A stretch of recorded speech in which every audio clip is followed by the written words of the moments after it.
class 10th, Science, Chapter 7, Control and Coordination.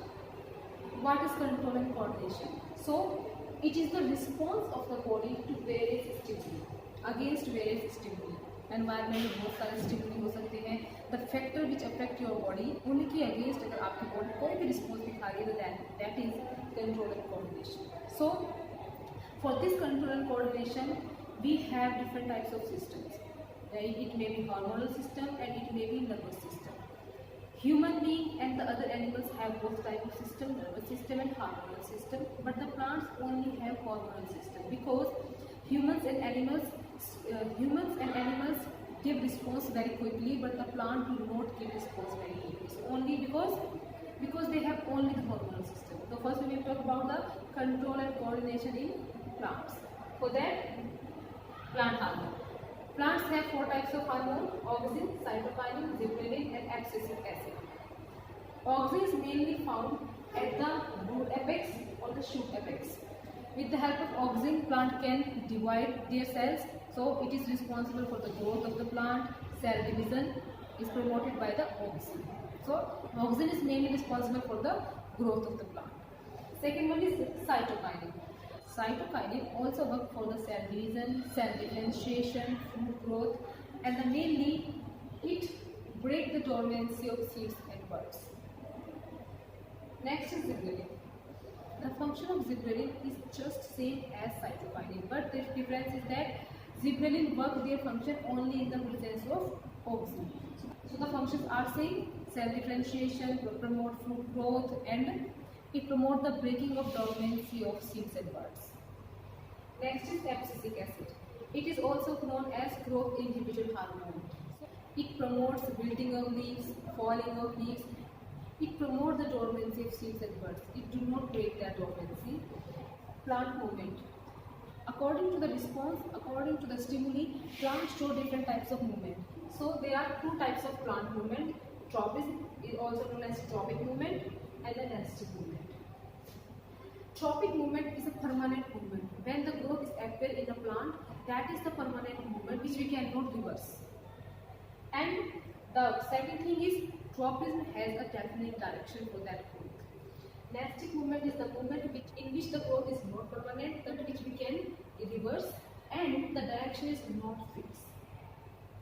So tropism is further divided into 5 types. First is phototropism.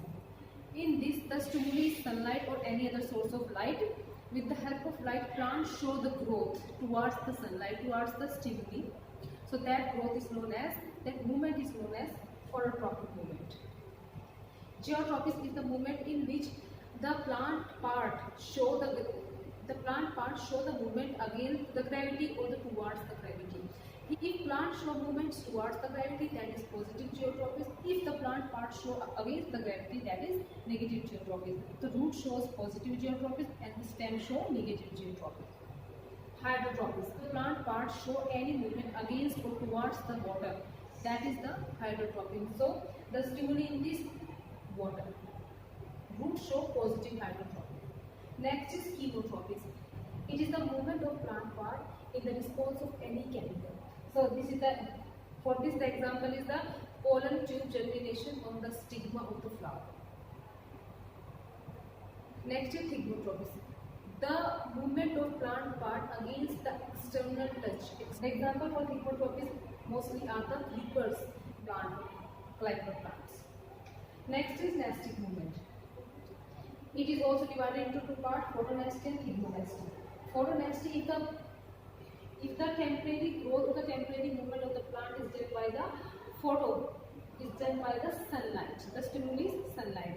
For example, opening and closing of the petals and the movement of sunflower. Thigmonesty is the temporary movement of the plant part due to the external touch, any external factor. Example is the wilting of leaves or the touching of plant because of molecular. So thigmonesty, both the nesting movement are not permanent and they do not have any fixed direction. Nervous system.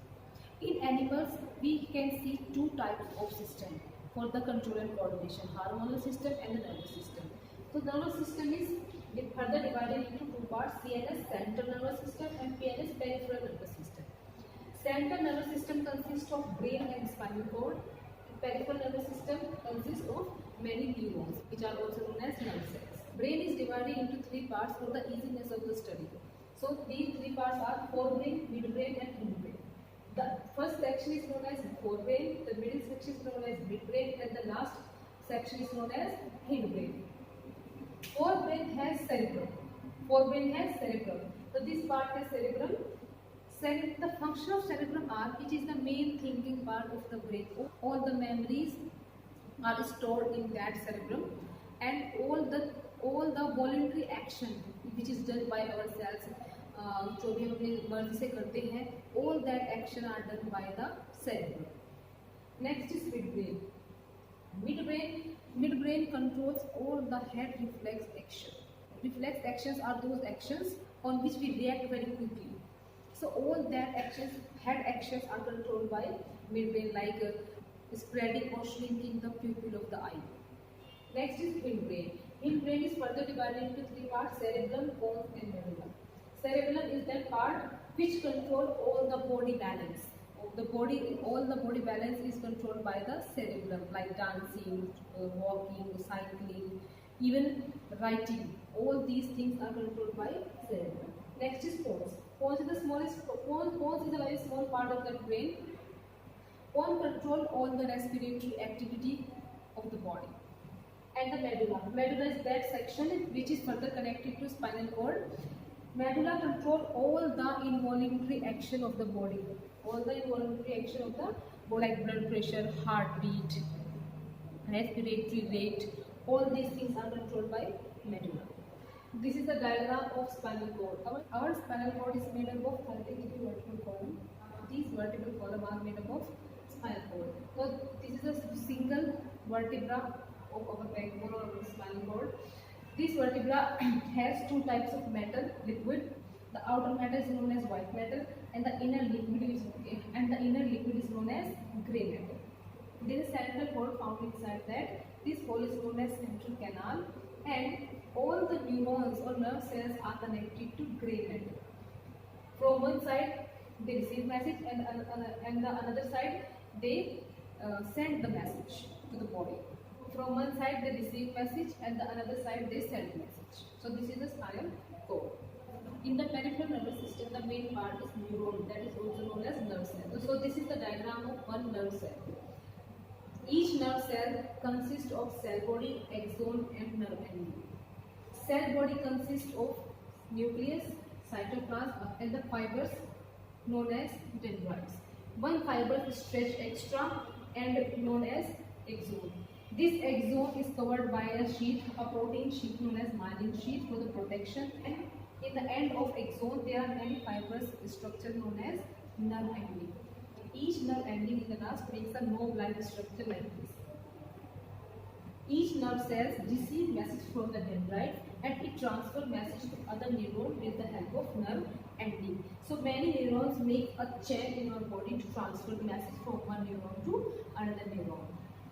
Synapse. Synapse is a microscopic gap between two adjacent neuron cells. Like here, this is one neuron cell, this is another neuron cell. So at the joining of two neuron cells, first the nerve ending of first neuron cell and the dendrite of another neuron cells.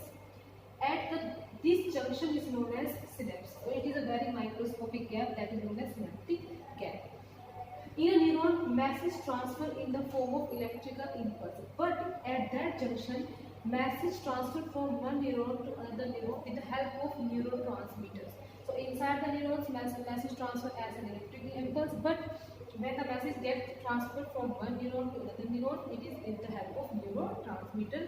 And the gap between two adjacent neurons, between the nerve ending and the dendrite, is known as synaptic gap. Reflex arc. What is reflex arc? It is the quick response which is done by spinal cord or our brain to any external stimuli. Reflexive movement are those movements which are done very quickly. So the flow chart of that movement is known as reflex arc. In this, we receive message with the help of sense organ, which is known as receptor, from any other stimuli. Stimuli can be any external factor like hotness, dryness, any rough surface area. So when the receptor organ, any organ, it can be your skin, your eyes, with the help of sensory neurons, the neurons which receive message from the sense organ are known as sensory neurons. So these neurons send the message to the spinal cord. The spinal cord process that message and answer very quickly. So message will not go to the brain; it will answer by the spinal cord immediately. So after the processing the message, spinal cord send the message with the help of another neuron that is known as motor neuron. Sensory neurons are those neurons which send message from sense organ to spinal cord, and the motor neurons are those neurons which send message from spinal cord to the other body organ. So this message now comes to the other organ that is known as effector organ. Effector. It can be a muscle and it can be any muscle of your body and any gland. So after the effector, your body do any response like blinking your eyes, you move your hand, any other. So this is the reflex arc which is done by very quickly.